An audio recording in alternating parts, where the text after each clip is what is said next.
Kira Velthara pressed her scaled hand against the observation window and watched the latest transport ship dock at Threshold Station.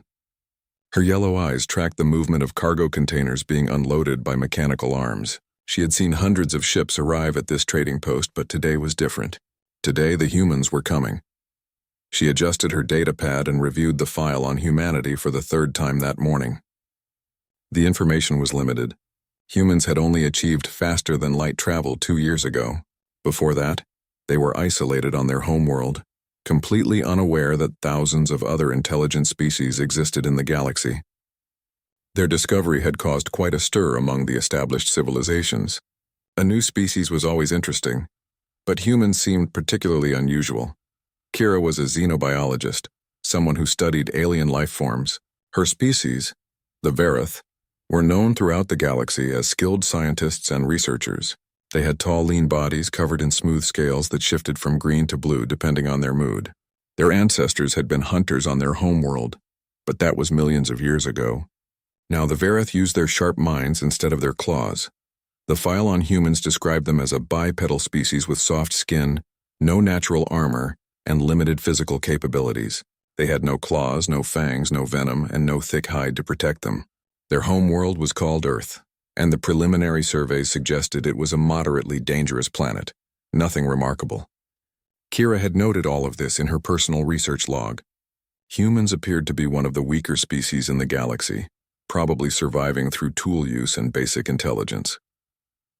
The docking process completed, and Kira made her way to the arrivals terminal. Threshold Station was massive, a rotating wheel of metal and glass that housed thousands of beings from dozens of different worlds. The corridors were wide enough to accommodate the largest species, and the air was carefully balanced to be breathable for most life forms. Shops, restaurants, and offices lined the walkways. This was neutral ground, a place where anyone could come to trade, talk, or simply explore. Kira reached the terminal just as the first humans emerged from the docking tube. She activated her datapad's camera function and began recording. There were 5 of them, all wearing dark blue uniforms with patches on their shoulders. They moved in a tight group, looking around with obvious curiosity. Kira estimated their height at about 6 feet, shorter than most Vareth. Their skin was a light tan color and they had hair on their heads, brown and black in various shades. 2 were male, 3 were female according to the biological markers in her scanner. One of the humans, a woman with short brown hair, noticed Kira watching them. She smiled and walked over, extending her hand in what Kira's database identified as a human greeting gesture. Kira awkwardly mimicked the motion, and the human grasped her hand, moving it up and down several times before releasing it. The woman introduced herself as Ambassador Helen Carter. Her voice was pleasant, higher-pitched than most species Kira had encountered. Helen explained that she and her team were the first official human diplomatic presence on Threshold Station. They were here to establish relationships with other civilizations and learn about galactic culture. Kira introduced herself and offered to give them a tour of the station. Helen accepted gratefully. As they walked through the station, Kira observed the humans carefully. They seemed fascinated by everything. They stopped to look at alien plants in the botanical garden, asked questions about the different species they encountered, and took numerous photographs. They were polite, almost overly so, thanking everyone they met and apologizing when they accidentally blocked someone's path. Kira found their behavior endearing, but also confirmed her initial assessment. These were not warriors or predators. These were curious social creatures who probably avoided conflict whenever possible. One of the male humans caught Kira's particular attention. He was slightly shorter than the others with dark hair and calm brown eyes. His uniform identified him as Lieutenant Jake Morrison, a security officer. While the others chatted excitedly, Jake remained quiet, observing his surroundings with a relaxed but attentive expression. Kira noted that he walked differently than his companions, his movements more deliberate and controlled. She made a mental note to study him more closely later. The tour took them to the central plaza, a large open area where beings from different worlds gathered to socialize.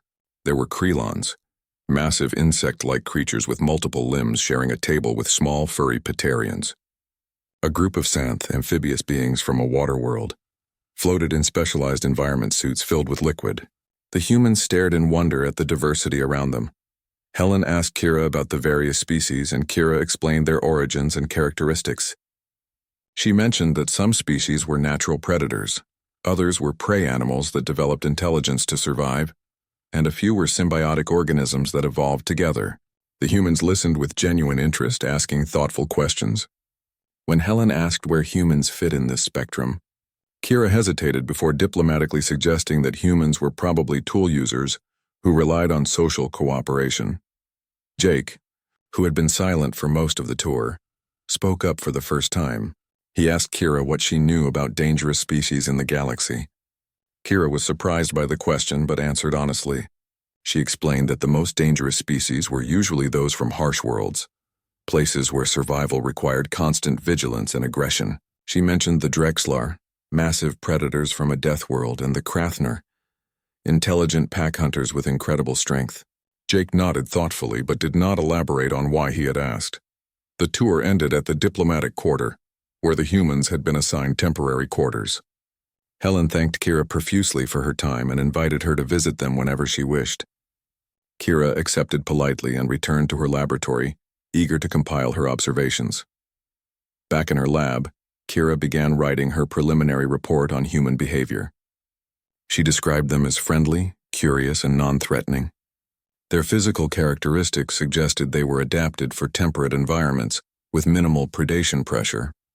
They lacked the aggressive body language common in warrior species and showed no signs of territorial behavior. Kira concluded that humans would likely integrate well into galactic society as traders, diplomats, or researchers, but they would probably need protection from more aggressive species. Over the next few days, Kira encountered the humans several times around the station. They quickly became popular among the other residents. Helen was often seen in deep conversation with various ambassadors, learning about different cultures and political structures. The other humans explored the station, always polite and respectful. Jake, however, remained somewhat apart from the group. Kira noticed that he spent most of his time observing, watching the flow of traffic through the station, studying the security systems, and occasionally asking questions about the station's layout and emergency procedures. One evening, Kira found herself in the station's public garden at the same time as Jake. He was sitting on a bench, looking at the artificial sky projected on the ceiling. Kira approached and asked if she could join him. He gestured to the empty space beside him with a slight smile. They sat in comfortable silence for a moment before Kira asked him what he thought of the station. Jake considered the question before responding. He said it was impressive, beautiful even, but he noted that the security system seemed inadequate for a facility of this size. Kira was puzzled. She explained that Threshold Station had never experienced a serious security incident in its 50-year history. The species who used the station were civilized, and violence was extremely rare. Jake nodded but pointed out that rare did not mean impossible. He mentioned several potential vulnerabilities he had noticed during his exploration of the station. Kira was slightly offended at first, but then realized that Jake was not criticizing, merely observing. She asked him about his background, and he explained that he had served in Earth's military before joining the diplomatic mission. Kira asked if Earth experienced a lot of conflict. Jake paused before answering that humans had a complicated history with violence, but were working to move past it. Kira found this response intriguing. She had assumed that humans, being physically weak, would have minimal experience with combat. She asked Jake if he had ever been in danger. He smiled slightly and said that everyone had been in danger at some point. Kira did not press the issue, but she added a note to her research file to investigate human military history more thoroughly. The conversation shifted to lighter topics. Jake asked Kira about her research, and she enthusiastically described her work studying the biological adaptations of different species. Jake listened attentively, asking intelligent questions that showed he understood more than she had expected. They talked until the artificial sun set on the garden's ceiling, and the lights dimmed to simulate evening. When they parted ways, Kira felt that she had misjudged Jake. He was not just a simple security officer. There was depth to him, a quiet competence that she had initially overlooked. That night, Kira reviewed the human database again, this time focusing on The alarm started as a low hum that quickly escalated into a piercing wail.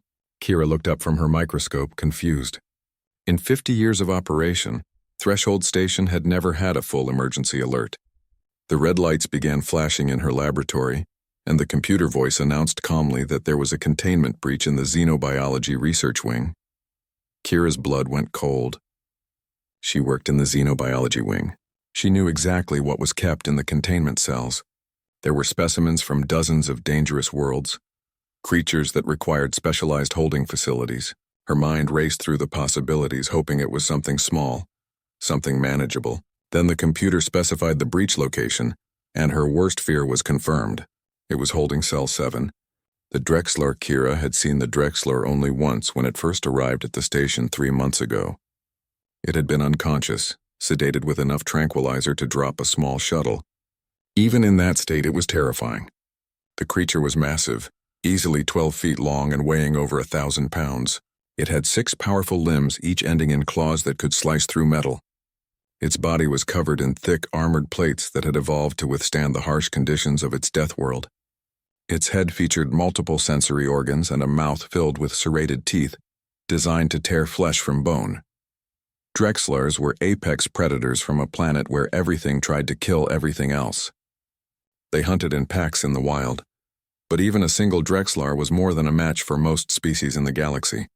They were fast, strong, intelligent, and absolutely ruthless. The specimen in holding cell 7 had been captured for study after it attacked a survey team on its home world. 5 trained soldiers had died capturing it. Kira activated her communicator and tried to reach the security office. The channel was chaos. Multiple voices shouted over each other, reporting casualties, requesting backup, and describing the Drexlar's position as it moved through the station. From what Kira could piece together, the creature had broken through its containment field during a routine maintenance check. It had killed 3 technicians immediately and was now hunting through the corridors. The computer voice announced evacuation procedures. All personnel were instructed to move to designated safe zones and await further instructions. Kira grabbed her datapad and ran for the door. The corridor outside her lab was empty, but she could hear sounds in the distance, screaming.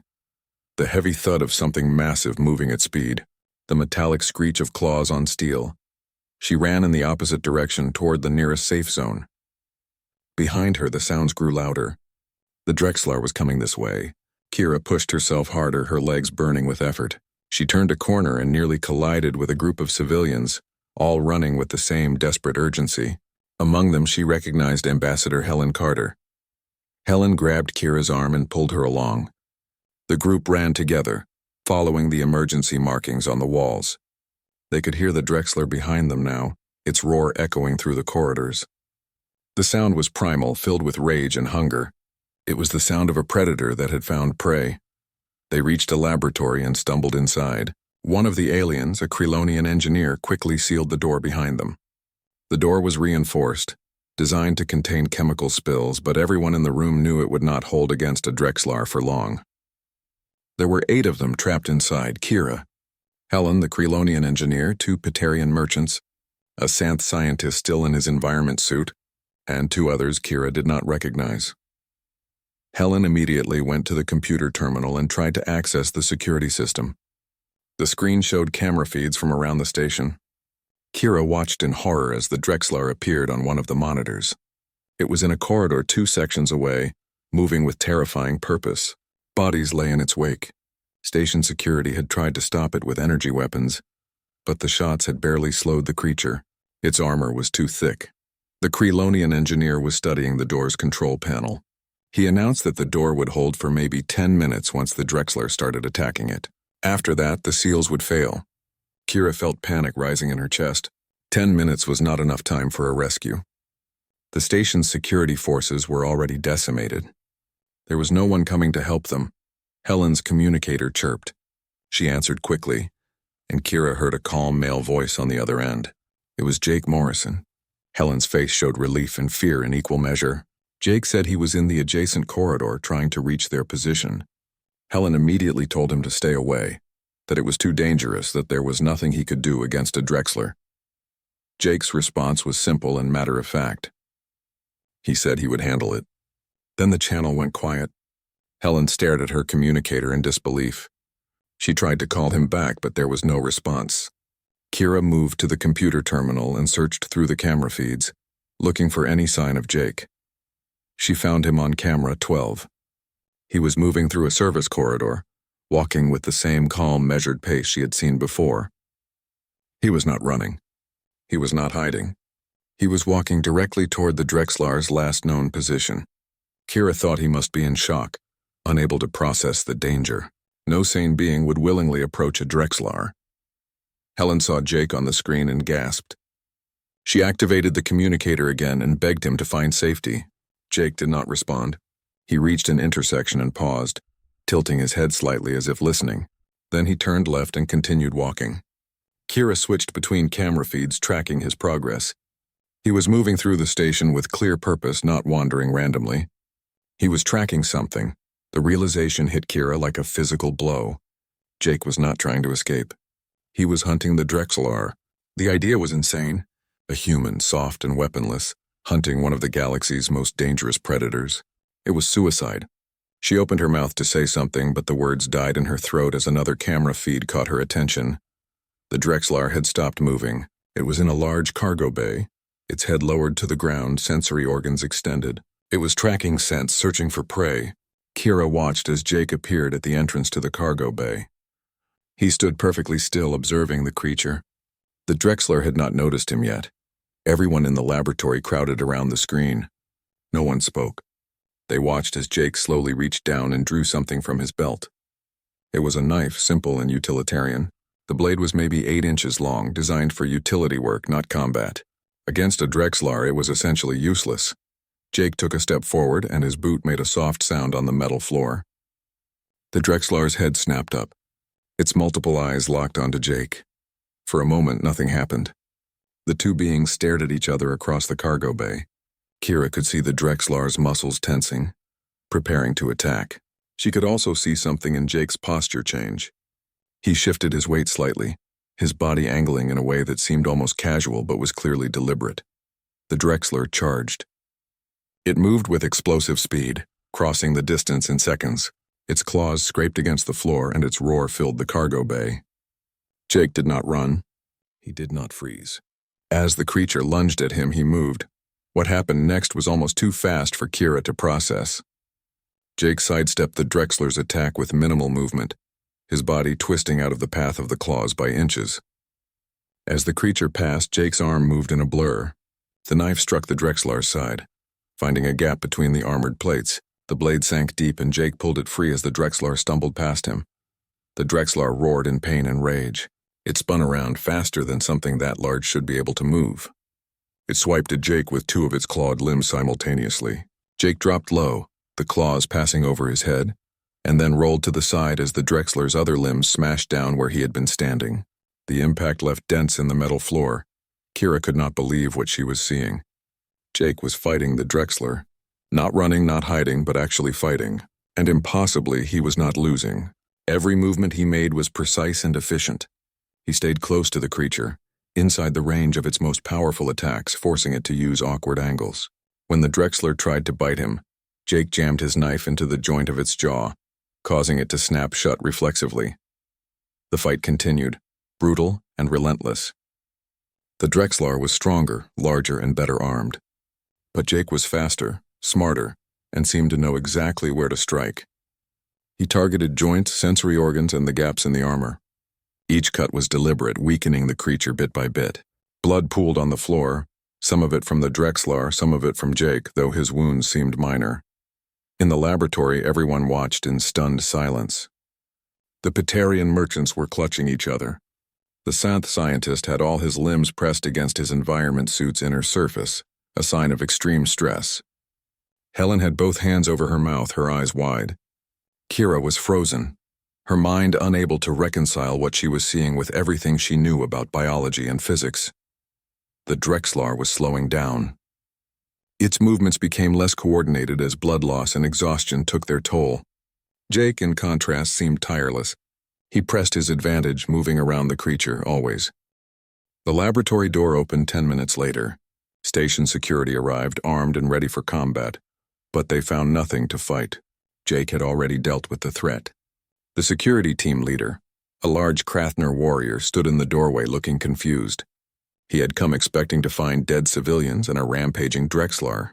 Instead, he found scared but unharmed people and news that a human had killed the creature. Kira and the others were escorted to the medical bay. None of them had physical injuries, but they were all in shock. Kira walked through the corridors in a daze, barely aware of her surroundings. Her mind kept replaying the fight, trying to understand what she had witnessed. The laws of biology said it was impossible. A being of Jake's size and physical characteristics could not defeat a Drexler. Yet he had. The medical bay was crowded with injured station personnel. Doctors and nurses moved between beds, treating wounds from the Drexlar's rampage. Kira saw Jake in a corner, sitting on an examination table while a Vareth doctor cleaned his injuries. He had several deep cuts on his arms and a gash across his ribs, but nothing that appeared life-threatening. The doctor was speaking to him in amazement, commenting on his pain tolerance. Jake simply nodded and thanked her for her help. Helen rushed to Jake's side, relief and anger mixing on her face. She demanded to know what he had been thinking, going after the Drexler alone.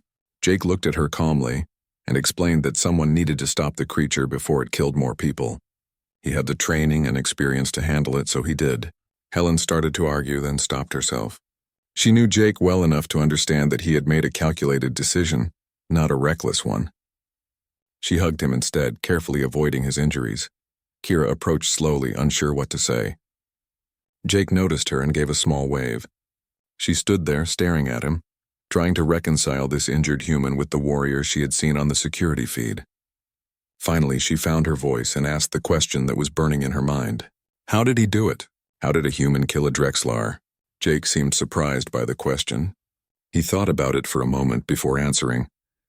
He explained that the Drexlar was strong and well-armored, but it was also predictable. It relied on size and power, attacking in straightforward patterns. Once he understood how it moved, he could exploit its weaknesses. He targeted joints and sensory organs, areas where the armor was thinner. He used its own momentum against it, making it exhaust itself while conserving his own energy. It was basic combat strategy, he said, nothing special. Kira shook her head. That explanation was too simple. She had studied hundreds of species, and she knew that strategy alone could not account for what Jake had done. The physical requirements were too extreme. The speed, the strength, the endurance, all of it exceeded what should be possible for a human. She said as much to Jake, her voice trembling slightly.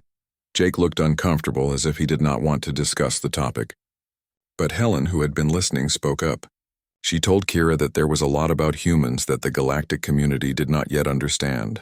Earth was not the peaceful, temperate world that preliminary surveys had suggested. It was classified as a death world, one of the most dangerous planets in the galaxy. Humans had evolved in an environment that constantly tried to kill them. Kira felt the room spin. A death world? That classification was reserved for planets with extreme conditions, places where survival required extraordinary adaptations. Only a handful of known species came from death worlds, and they were all considered dangerous. The Drexler came from a death world. The Krathner came from a death world. And now humans, Helen continued, her voice gentle but firm. She explained that Earth had extreme temperature variations, from burning deserts to frozen tundras. It had violent weather systems that could level entire forests. It had predators that hunted in packs, disease organisms that killed millions, and natural disasters that reshaped the landscape. Early humans had no claws, no fangs, no armor. They survived by being smarter, faster, and more determined than anything that tried to kill them. Kira listened in growing horror. She asked about human physical capabilities. Helen glanced at Jake, who nodded slightly, giving permission. Helen explained that humans had an unusual cardiovascular system that allowed for both endurance and explosive speed. Their muscles could operate anaerobically for short periods, providing bursts of strength that exceeded their normal capacity. They had a stress response system that temporarily increased their physical abilities when in danger. Their bones were dense and strong, capable of withstanding tremendous force, and their brains processed information incredibly fast, allowing for split-second decisions in combat. But that was not all. Helen described something called persistence hunting. Ancient humans would chase prey for hours, sometimes days, until the animal collapsed from exhaustion. Humans could regulate their body temperature through sweating, allowing them to keep moving when other species would overheat. They could eat almost anything, digest foods that would poison other species, and survive on minimal resources for extended periods. They were not specialized predators. They were generalists adapted to survive anywhere against anything. Kira felt sick. She had been so wrong. Humans were not weak. They were not prey animals. They were apex predators, possibly the most dangerous species in the galaxy, and they had hidden that fact behind friendly smiles and polite conversation. She looked at Jake with new eyes, seeing not a security officer but a hunter, a killer, a being shaped by millions of years of survival on a planet that made the Drexler's homeworld look gentle. Jake seemed to sense her fear.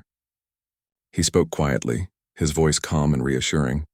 He told Kira that she did not need to be afraid of humans. Yes, they had the capacity for violence. Yes, they came from a harsh world, but they also had empathy, compassion, and a desire for peace. The same evolution that made them effective hunters also gave them strong social bonds and a sense of fairness. Humans chose cooperation over conflict whenever possible. They were not monsters. They were just survivors. Kira wanted to believe him, but her scientific mind was racing. She asked about human history. Were there wars? Conflicts? Violence between human groups? Helen and Jake exchanged glances. Helen admitted that human history was complicated. Yes, there had been wars. Terrible wars. Humans had fought each other for resources, territory, and ideology. They had created weapons capable of destroying entire cities. But they had also learned from those conflicts. They had built civilizations based on cooperation. They had developed art, music, literature, and science. They were capable of both great destruction and great creation. The Vareth doctor finished treating Jake's injuries and declared him fit for duty. She seemed shaken by the experience of treating a human. Kira noticed that the doctor kept glancing at Jake with a mixture of professional curiosity and primal fear. It was the look someone gave to a predator, even a friendly one. Over the next few hours, word of the incident spread throughout Threshold Station. The story grew with each retelling. Some said Jake had fought the Drexler with his bare hands. Others claimed he had killed it with a single blow. The truth was impressive enough without embellishment, but beings needed to make sense of what had happened, to fit it into their understanding of reality. Kira returned to her laboratory, her mind still reeling. She pulled up every piece of information she could find on Earth and humans. She read reports from survey teams, preliminary biological assessments, and historical records that humans had shared with the galactic community. Each piece of information reinforced what Helen had told her. Earth was hell, and humans were its demons. She learned that Earth's gravity was higher than most inhabited worlds, which explained human bone and muscle density. She learned about the planet's violent geological history, with continents that moved and collided, creating mountains and earthquakes. She learned about ice ages that covered half the planet in frozen wasteland, and humans adapted, survived, and thrived. She learned about diseases, viruses, and bacteria that evolved specifically to kill humans, and humans fought back with their own immune systems and medical science. The more Kira read, the more she understood that humans were not an anomaly. They were the logical result of evolution on a death world. Every aspect of their biology made sense when viewed through that lens. Their soft skin was not a weakness but a feature that allowed for better heat regulation. Their lack of natural weapons forced them to develop intelligence and tool use. Their social nature allowed them to survive where individuals would fail. They were perfectly adapted to their environment, and their environment was a nightmare. Kira found a video file in the Human Cultural Archive. It was something called a nature documentary, showing life on Earth. She watched in fascination and horror as the video displayed the planet's ecosystems. There were creatures that killed with venom, others that crushed prey with powerful jaws. There were predators that hunted in coordinated packs using sophisticated strategies, and everywhere there was competition, constant and brutal. But what struck Kira most was the human presence in the video. The narrator described how humans had spread across every continent, adapting to every environment. They lived in frozen wastelands and, 3 days after the incident, Threshold Station held a memorial service for those who had died during the Drexlar's escape. 14 beings had lost their lives, most of them security personnel who had tried to stop the creature. The station's main plaza was filled with mourners from dozens of different species, all gathered to honor the dead. Kira attended the service, standing at the back of the crowd.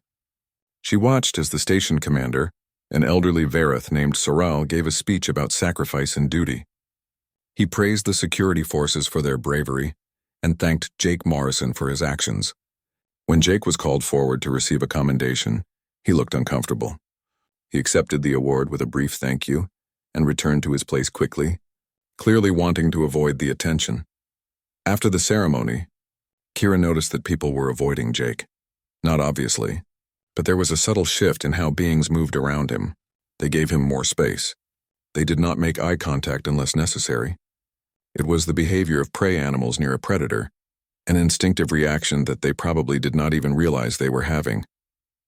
Jake seemed to notice it too. His expression was carefully neutral, but Kira could see the hurt in his eyes. Kira made her way through the crowd to where Jake stood alone.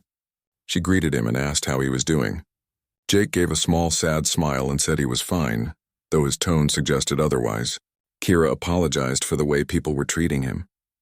Jake shrugged and said he understood. People were scared, and fear made them act in ways they normally would not. He did not blame them. They walked together to the observation deck, a quiet area where they could talk without being overheard. The deck offered a view of space, stars stretching out in all directions. Jake stood at the window looking out at the darkness. Kira joined him, and for a while neither spoke. Finally, Kira broke the silence. She told Jake that she had been researching human history and biology. She had learned things that changed her entire understanding of his species. She admitted that she had initially thought humans were weak, but now she understood they were anything but. Jake listened without interrupting, his gaze still fixed on the stars. When Kira finished, Jake was quiet for a long moment. Then he began to speak, his voice soft but steady. He told her about growing up on Earth in a place called Colorado. He described mountains that touched the sky, forests so dense you could get lost in them, and winters so cold that exposed skin would freeze in minutes. He talked about learning to hunt with his father, tracking deer through snow, waiting for hours in silence for the perfect shot. He talked about the respect his people had for the animals they hunted, the understanding that taking a life was a serious thing, not to be done lightly. Jake explained that humans had a complicated relationship with violence. They were capable of incredible destruction, but they also had strong moral codes that governed when and how violence was acceptable. Most humans went their entire lives without harming anyone. They built societies based on cooperation, laws, and mutual respect. But when threatened, when their loved ones were in danger, they could become something else entirely. It was not something they were proud of, just something they accepted about themselves. Kira asked Jake about his military service. He hesitated, then began to share stories.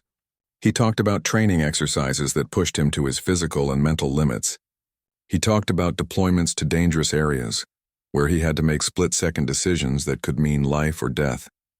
He talked about friends he had lost, good people who had died doing their duty. His voice was steady, but Kira could hear the weight of those memories. Jake said that when he fought the Drexlar, he was not thinking about glory or heroism. He was thinking about the people trapped in the laboratory, the civilians who would die if he did nothing. He was thinking about Helen, who had been kind to him since they joined the diplomatic mission. He was thinking about Kira, who had shown him around the station when he first arrived. He could not let them die, so he did what he was trained to do. He fought. Kira felt tears forming in her eyes. She had spent days being terrified of humans, seeing them as monsters. But listening to Jake talk, she realized that he was not a monster. He was just a person who had grown up in a harsh world and learned to survive. His capacity for violence was matched by his capacity for compassion.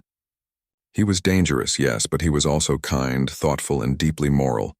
She told Jake that she was sorry for judging him and his species. She had let fear cloud her judgment, making assumptions based on incomplete information. Jake accepted her apology with grace, saying that she had no reason to apologize. Anyone would be scared after seeing what he did. The important thing was that she was willing to learn and understand. They talked for hours, discussing their respective homeworlds, their cultures, their hopes for the future. Kira learned that humans had a concept called resilience, the ability to recover from hardship and keep going. It was a core part of their identity, something they valued highly. Jake learned that the Varath had once been warriors like humans, but they had evolved beyond that, choosing science and knowledge over conflict. He found their history fascinating. As they talked, Kira began to see humanity in a new light. Yes, they were dangerous. Yes, they came from a death world. But they were also dreamers, artists, explorers, and scientists. They had looked up at the stars from their harsh planet and decided they wanted to reach them. They had faced countless obstacles and never given up. They had the potential to be either the galaxy's greatest threat or its greatest ally. The choice was theirs to make. Over the following weeks, the atmosphere on Threshold Station slowly changed. The initial fear of humans began to fade as people observed them in daily life. The humans were friendly, helpful, and respectful.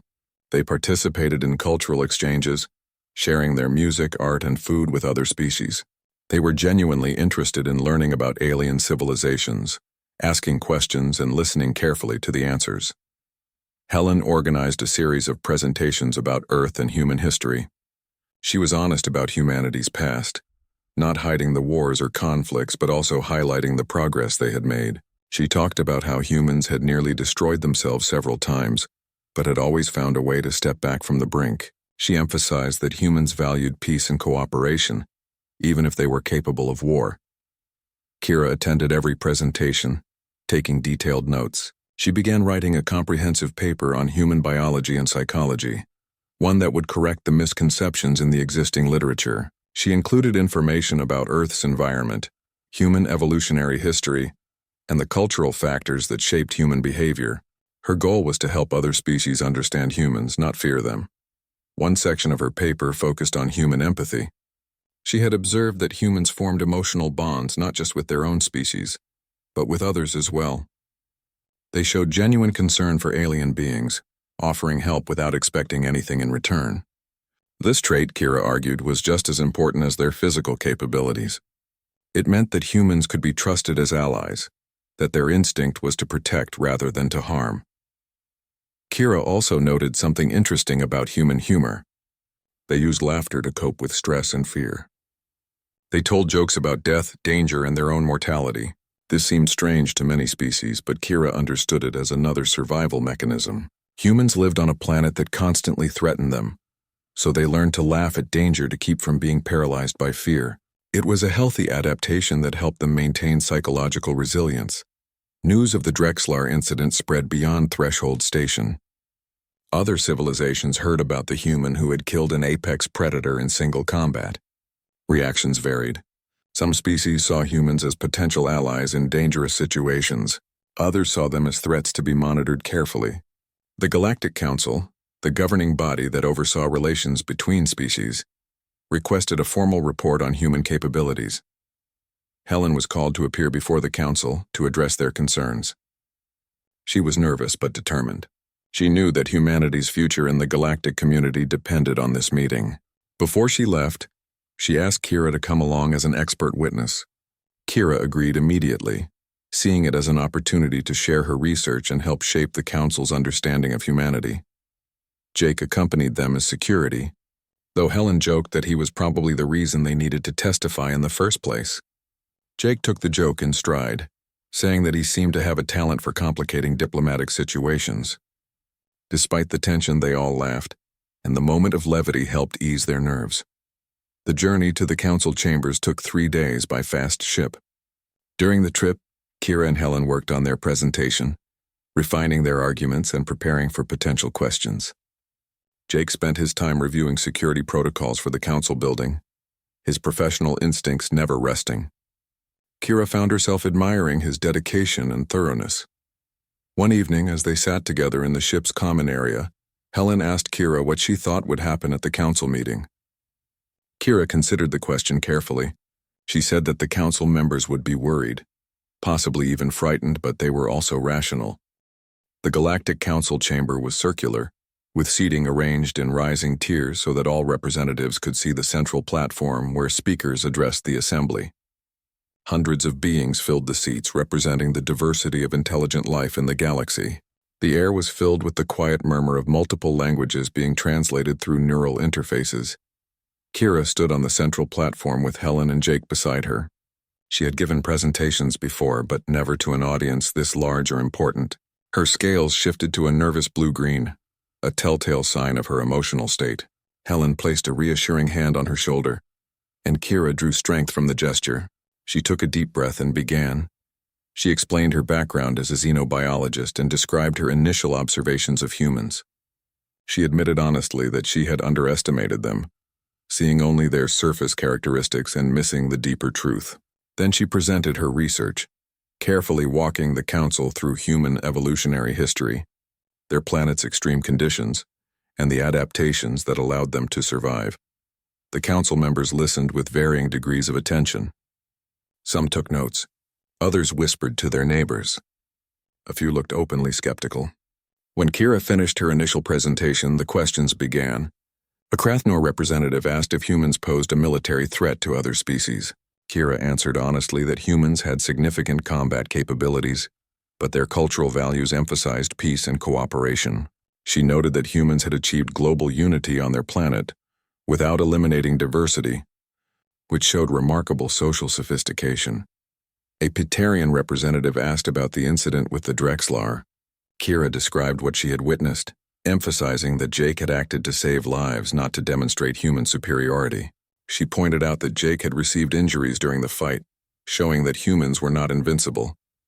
They could be hurt. They could die. They simply refused to give up even when facing overwhelming odds. Then Helen took the platform. She spoke about humanity's journey to the stars, the challenges they had overcome, and the dreams that drove them forward. She described Earth's beauty as well as its dangers, the way humans had learned to appreciate both. She talked about human art, which often explored themes of struggle and triumph, reflecting their lived experience. She showed them examples of human music, literature, and visual art, demonstrating the depth of human culture. Helen addressed the council's concerns directly.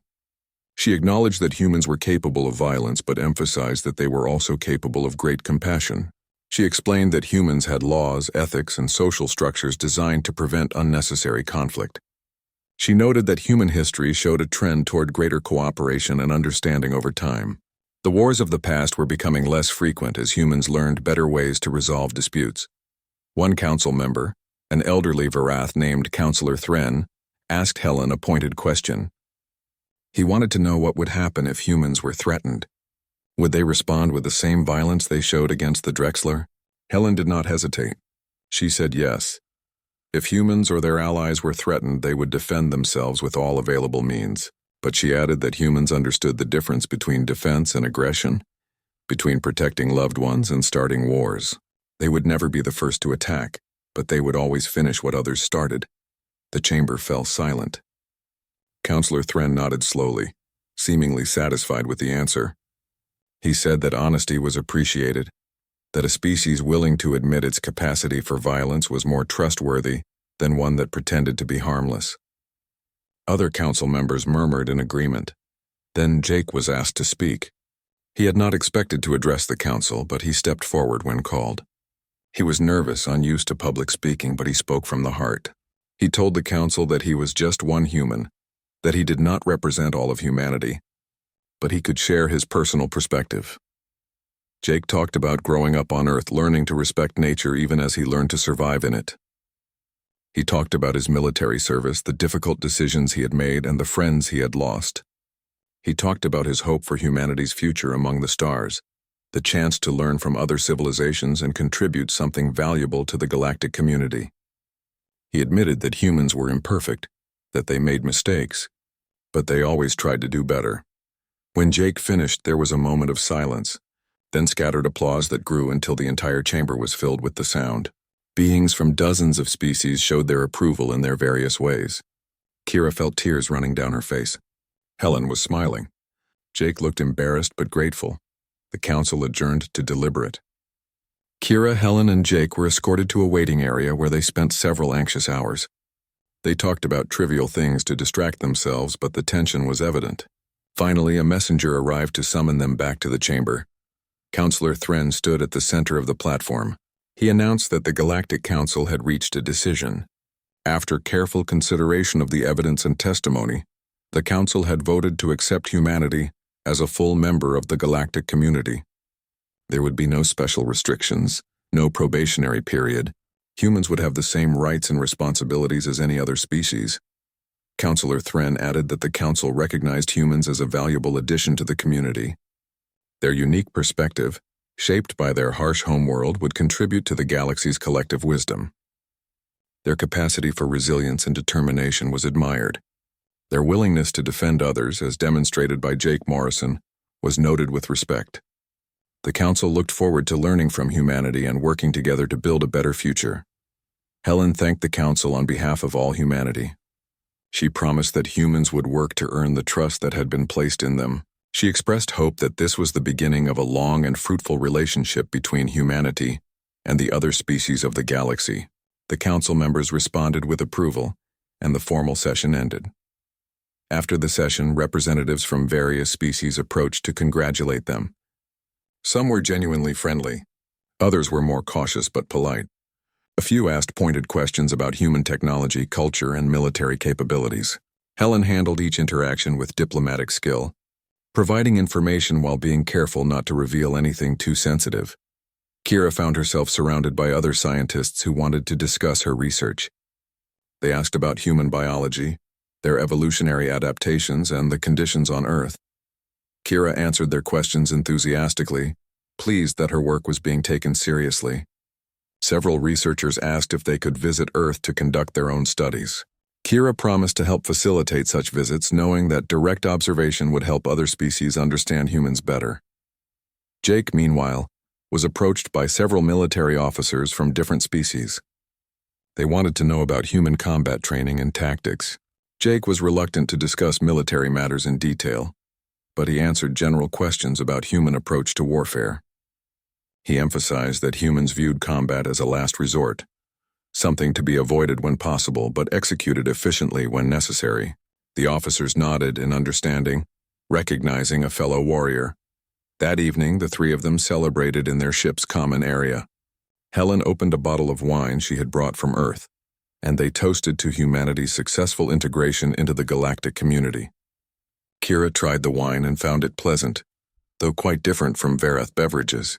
They talked late into the night, discussing the events of the day and what the future might hold. Kira mentioned that she wanted to visit Earth someday. She wanted to see the planet that had shaped humanity, to experience its beauty and danger firsthand. Helen immediately offered to arrange a visit, saying that Kira would be welcomed warmly. Jake suggested specific places she should visit, describing mountains, forests, and oceans with obvious affection. Kira listened with growing excitement, adding each location to a mental list. Helen raised a more serious topic. She asked what they thought would change now that humans were full members of the galactic community. Jake predicted that there would be challenges, that some species would still be wary of humans, but over time, trust would build. Kira agreed, adding that understanding took time and effort, but she believed it was possible. She had been terrified of humans a month ago, and now they were her closest friends. If she could change her perspective, so could others. The conversation turned to broader topics. They discussed the nature of civilization, the balance between individual freedom and collective responsibility, and the challenges of maintaining peace in a diverse galaxy. Kira was impressed by the depth of human philosophical thought. Jake and Helen referenced various human thinkers and philosophers, describing different approaches to ethics and morality. It was clear that humans spent a lot of time contemplating these big questions. As the evening wore on, Kira reflected on her journey. She had started as a curious scientist, observing a new species with clinical detachment. The incident with the Drexler had shattered her assumptions, forcing her to